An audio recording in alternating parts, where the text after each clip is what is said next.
où les combats s'intensifient sur le terrain, alors que les prétendus pour parler jusque-là, ça n'a pas encore payé. Comment vous trouvez cela, madame?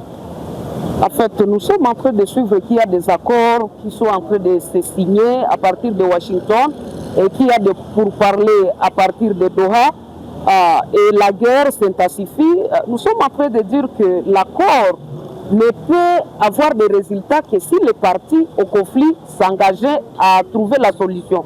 Et si les partis qui sont engagés dans la guerre ne sont pas déterminés pour finir avec la guerre, malgré les accords, la guerre devrait continuer. Voilà pourquoi peut-être il y a toujours de violences qui sont en train de se vivre au Nord Kivu, qui sont en train de se vivre à Uvira, malgré l'accord signé à Washington. Alors, ce qui est important, c'est quoi? C'est que l'accord est déjà signé.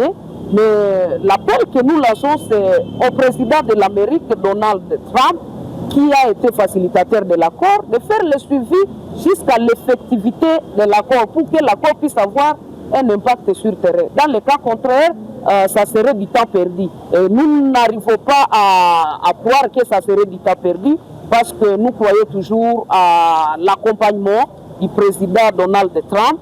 Mais nous appelons les partis qui étaient dans les négociations, notamment notre gouvernement et le Rwanda, à respecter les accords déjà signés. Et si le respect de ces accords sera effectif, on serait en train d'avancer vers la paix. Mais il y a eu des pays qui ont été représentés comme témoins à la signature de l'accord. Ils n'ont pas été seulement témoins.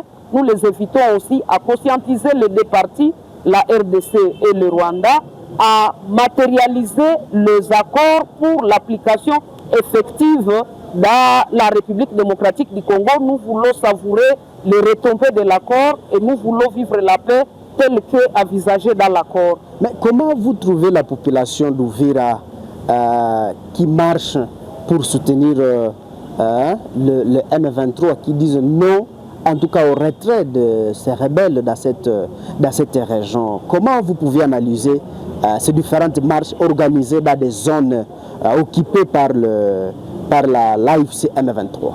Ces différentes marches, pour moi, seraient le fruit d'une instrumentalisation. Vous savez, une population qui est en difficulté, elle est toujours vouée à être manipulée par celui qui tient le pouvoir à cette période où l'activité s'éteint.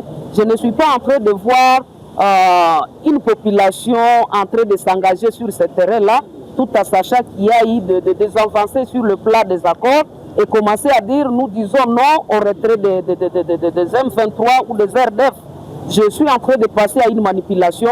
Et cette population manque comment il faut se prévenir et se réserver de ces marches-là. Voilà pourquoi il est en train de marcher.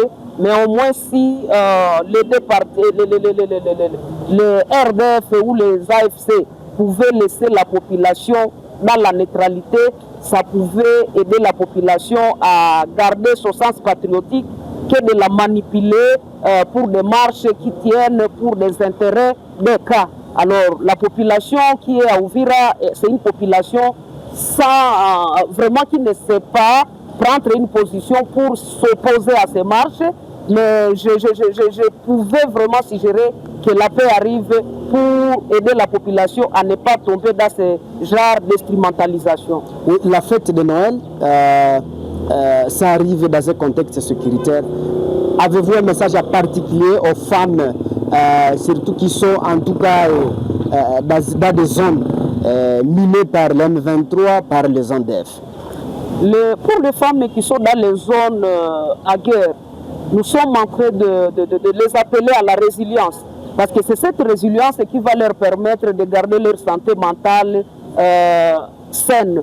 Mais sans cette résilience, en tout cas, vous allez comprendre que la psychologie de toutes ces femmes-là, de toute cette population dans les zones sous la guerre, serait déjà malade.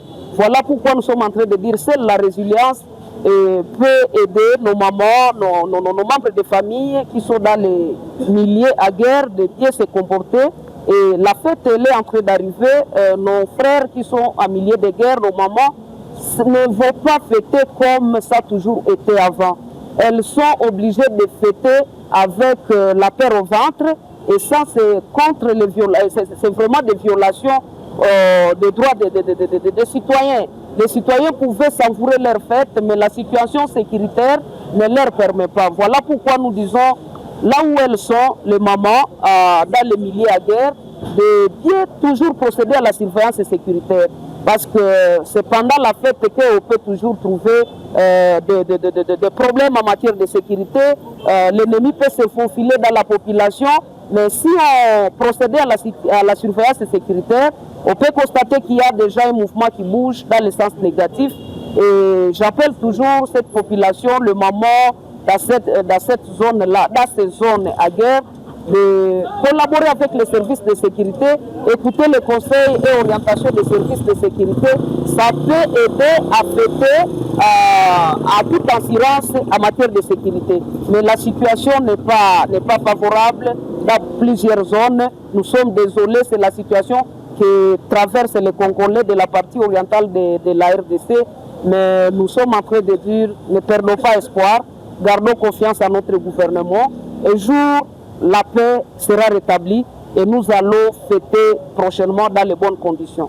Oui, aujourd'hui, si on vous demande de vous voir face à face avec le président de la République, qu'est-ce que vous lui direz face à ce que la population est en train de traverser à l'est de la RDC?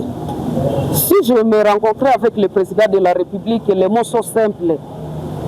Nous allons seulement réclamer la sécurité dans la partie orientale de la RDC. Nous sommes une population de l'Est de la RDC avec le même droit que tous les autres Congolais vivant partout au pays. Nous avons droit à la sécurité, nous avons droit à la paix. Et si je me voyais avec le président de la République, j'aurais seulement un seul appel important de lui demander de bien travailler pour imposer la paix et le plus tôt possible. Parce que c'est avec cette paix que toutes les autres activités dans lesquelles nous nous plongeons peuvent marcher.